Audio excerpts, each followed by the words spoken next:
வணக்கம் நண்பர்களே, என் பெயர் டாக்டர் பெரு தவன் மற்றும் இன்று இந்த வீடியோவில் சிறுநீரக செயலிழப்பு அறிகுறிகளை பற்றி நான் உங்களுக்கு சொல்லப் போகிறேன்.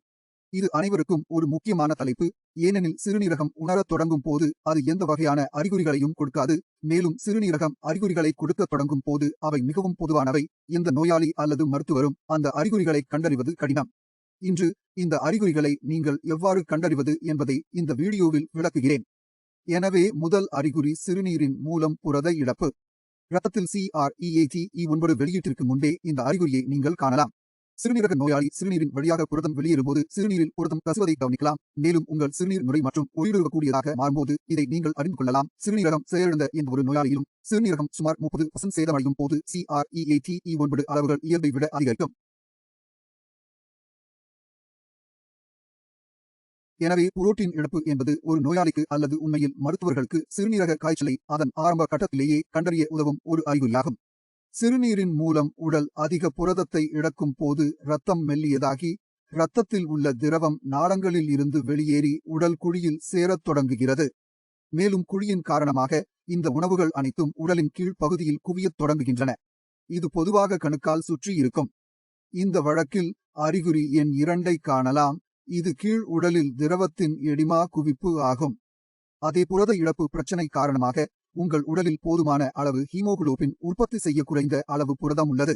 அதனால்தான் ஒரு நோயாளி ஹீமோகுளோபின் குறைபாட்டால் பாதிக்கப்படுகிறார். இது இரத்த சோகை என்று அழைக்கப்படுகிறது. சிறுநீரக செயலிழப்பின் 3வது அறிகுறி. புரதம் என்பது ஹீமோகுளோபின் உருவாவதற்கு உதவுவது மட்டுமல்லாமல் உடலில் பல நொதிகள் மற்றும் அமினோ அமிலங்களை உருவாக்குவதற்கும் உதவுகிறது. உடலில் போதுமான அளவு புரதம் இல்லாவிட்டால் அத்தியாவசிய அமினோ அமில நொதிகளின் உற்பத்தியும் தடைபடுகிறது.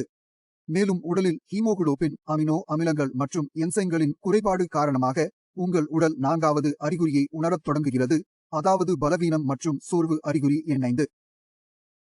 CREAT-E9 என்பது தசை வளர்சிதை மாற்றத்தின் துணை தயாரிப்பு ஆகும். சிறுநீரக செயலிழப்பினால் பாதிக்கப்பட்ட ஒரு நோயாளிக்கு வருவதற்கான அளவு அதிகரிக்கத் தொடங்கும் போது CREAT-E9 இன் அதிகரித்த அளவு ஒரு நோயாளிக்கு தசை சோர்வு மற்றும் பிடிப்பை ஏற்படுத்துகிறது. சில நேரங்களில் சிறுநீரக செயலிழப்பு உள்ள நோயாளிக்கு CREAT-E9 இன் இந்த அதிகரித்த அளவு தோல் அரிப்பு மற்றும் தடுப்புகளை ஏற்படுத்துகிறது. உயர் CREAT-E9 அளவின் காரணமாக சிறுநீரக செயலிழப்பு நோயாளி இந்த வகையான அறிகுறிகளை எதிர்கொள்ளக்கூடும் என்பதை இப்போது நீங்கள் அறிவீர்கள். இப்போது யூரியாவுக்கு செல்லலாம். ஆனால் அதிக யூரியா அளவை நோக்கி நகரும் முன் அனைத்து சிறுநீரக செயலிழப்பு நோயாளிகளும் யூரியா நம் உடலில் எங்கிருந்து வருகிறது என்பதை புரிந்து கொள்வது மிகவும் அவசியம். யூரியா கல்லீரலில் சுரக்கிறது. உணவு வளர்சிதை மாற்றத்தின் போது கல்லீரல் எதையாவது ஜீரணிக்கும் போது சிறுநீரகம் உடலில் இருந்து யூரியாவின் அளவை கடக்க முடியாததால் யூரியாவை நைட்ரஜன் கழிவுகளாக அதிகரிக்கத் தொடங்குகிறது. இது உங்கள் உடலில் பல சிக்கல்களை ஏற்படுத்துகிறது. யூரியாவின் பொதுவான அறிகுறி உடலில் யூரியாவின் அளவு அதிகரிக்கும் போது பசியின்மை. இது மூளையின் செயல்பாட்டை தடுக்கிறது. நோயாளிகள் பசியின்மை, வாந்தி, குமட்டல் போன்றவற்றை உணரலாம். யூரியா உலோக சுவையையும் ஏற்படுத்துகிறது. நோயாளி தனது வாயில் இரும்பு போன்ற உலோகம் இருப்பது போல் உணரலாம். நோயாளியின் சுவாசமும் துர்நாற்றம் வீசுகிறது. அழுகிய மீன் போல நாற்றம் வீசுகிறது. மற்றும் பலவீனமான தசைப்பிடிப்பு, குமட்டல், வாந்தி போன்ற அனைத்து மற்ற அறிகுறிகளும் மிகவும் பொதுவானவை.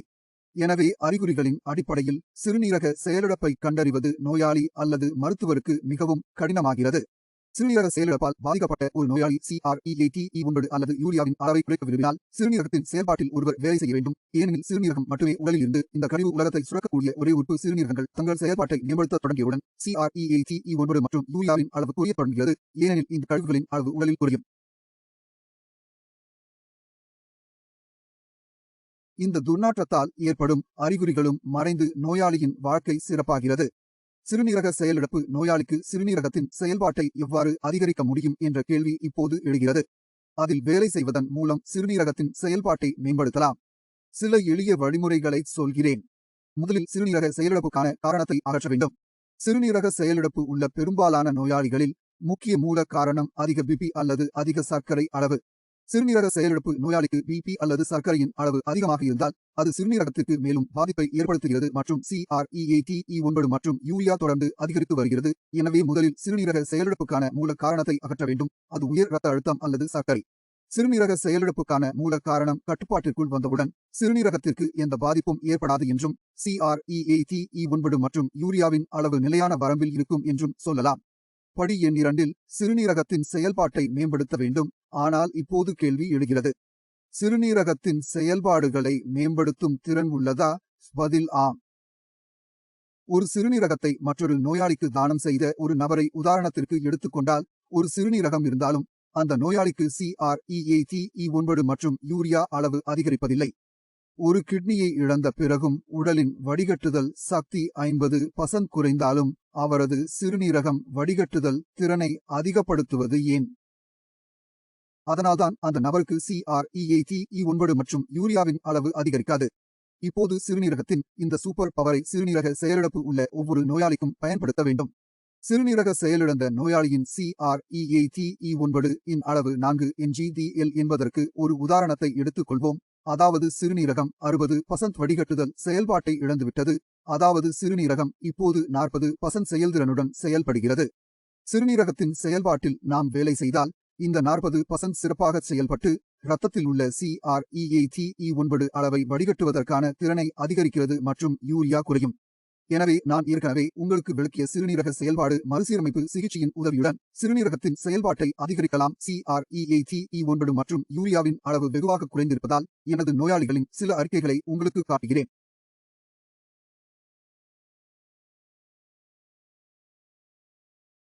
குறுகிய காலத்தில் சிறுநீரக செயல்பாட்டை மீட்டெடுக்கும் சிகிச்சையின் சக்தி இதுவாகும்.